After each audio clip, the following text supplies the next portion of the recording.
Penggunaan dual camera di smartphone bisa dibilang tren yang lagi booming belakangan ini. Rata-rata harganya cukup nguras kantong, kisaran 6 juta rupiah ke atas. Tapi kini ada vendor yang berani hadirkan smartphone dengan dual kamera di belakang dengan harga yang lebih bersahabat dan juga bisa dinikmati oleh semua kalangan. Apakah dual kameranya cuma sekedar gimmick atau emang beneran punya fungsi lebih? Saya Arya dari Gadget Gaul dan inilah review Coolpad Cool Dual.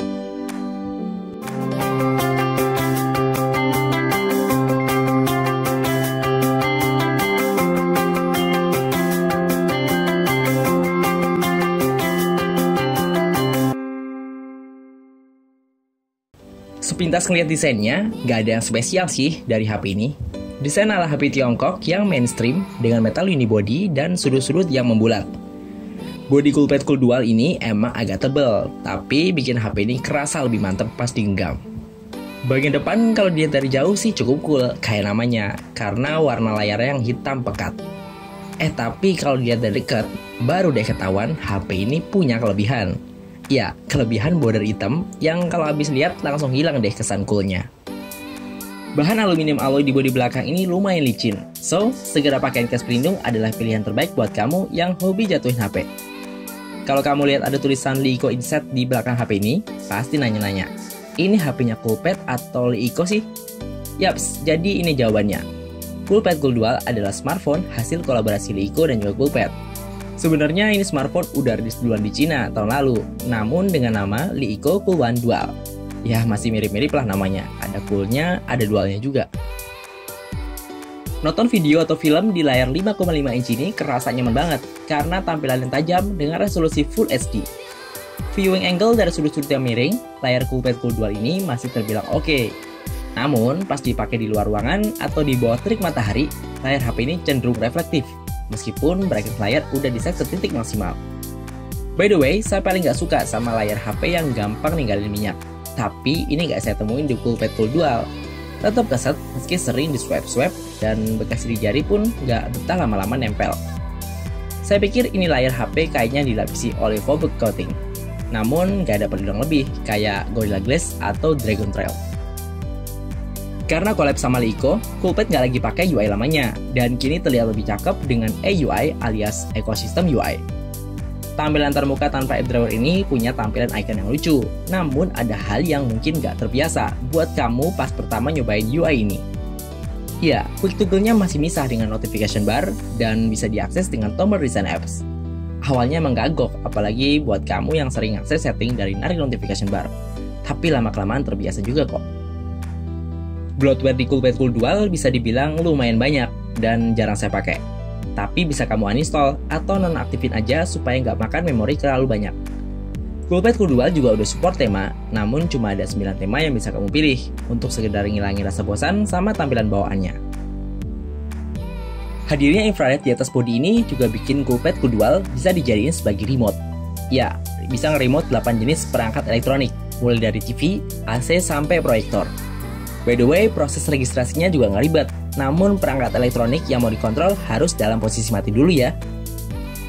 Oh ya, Coolpad Cool Dual ini juga punya fitur fingerprint sensor dengan bahan cermin yang membuatnya beda dari yang lain.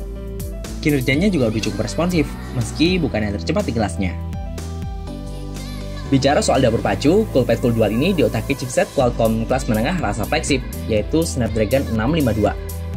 Chipset 64-bit ini dibagi dalam dua klaster Big Little, yaitu 4 inti Cortex A72 untuk performa maksimal, dan 4 inti sisanya berbasis Cortex A53 untuk mengeksekusi tugas-tugas yang ringan. Dengan mesin grafis Adreno 510, game-game Android dengan grafis yang serius macam Oceanhorn dan juga Space Armor 2 bisa dilahap dengan baik. Awal-awal dipakai main game sebenarnya masih nyaman-nyaman aja, tapi kalau udah lewat lebih dari 15 menit, bodi belakangnya mulai panas. Sebenarnya normal-normal aja, soalnya emang ini tipikal HP dengan bodi metal, ditambah chipsetnya yang kalau buat eksekusi tugas-tugas berat macam game, bakal digeber sampai clock speed maksimalnya, yaitu 1,8 GHz. Oh ya, skor Antutunya tembus 73 ribuan, tapi kalau ngelihat skor 3D-nya kok sedih ya, nyaranin main game 3D sebaiknya di mode low quality aja.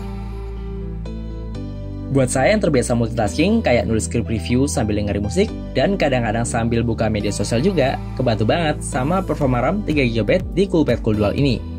Buka tutup dan berpindah antar aplikasi itu smooth banget. Bahkan pernah suatu hari pas lagi main game, terus ditinggal dan buka aplikasi lain. Selang beberapa jam saya buka game itu dari Design Apps, ternyata masih jalan. By the way, thank you buat EUI atau ekosistem UI yang ramah banget buat memori. Oke, sekarang saatnya bahas senjata pamungkas yang jadi nilai jual utama Coolpad Cool Dual, yaitu kameranya. Dua kamera di smartphone ini ternyata punya fungsi yang beragam. Dua kamera ini bisa dipakai buat ngasilin foto bokeh seperti ini, lewat mode SLR-nya. Ya, dengan mode ini kita bisa ngatur tingkat bukaan lensanya, mulai dari f16 sampai yang paling lebar, yaitu f0.95. Makin lebar, tentu makin dramatis efek blur atau bokeh yang dihasilin.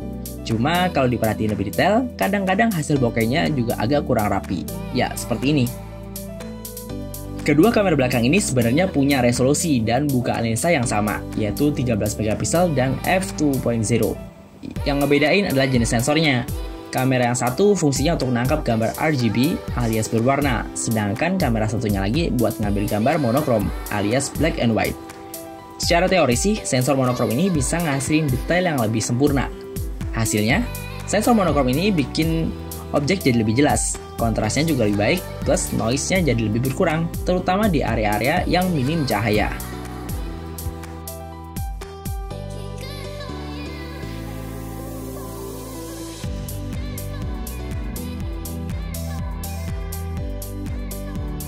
Di kondisi malam hari, performa sensor Sony BSI ini juga sebenarnya udah cukup bisa diandelin. Tapi kalau mau lihat hasilnya lebih hidup, gak ada salahnya buat ngaktifin mode malam. Oh ya, pastiin juga buat jaga kestabilan saat pakai mode malam atau fotonya malah ngeblur. Yaps, cukup disayangkan, gak ada OIS di HP ini. Untuk selfie, Coolpad Cool Dual ini udah dibekali kamera 8 megapiksel dengan bukaan lensa f2.2 bikinan PureCell. Hasilnya, ya standar-standar aja sih, sestandar muka saya di foto ini. By the way, kalau masih kurang kece, mode Beautify-nya bisa diset sampai level 5 supaya bikin percaya diri kamu naik 99%. Oh ya, ada juga fitur deteksi umur dengan istilah yang macam-macam banget, mulai dari pemuda, ABG, sampai cabe-cabean. Kamera belakang ini juga bisa ngerekam video dengan resolusi maksimal 4K 30 frame per second. Sementara di area outdoor dan cahaya berlimpah, hasilnya masih oke lah. Sensor monokromnya juga bisa dipakai buat ngerekam video black and white.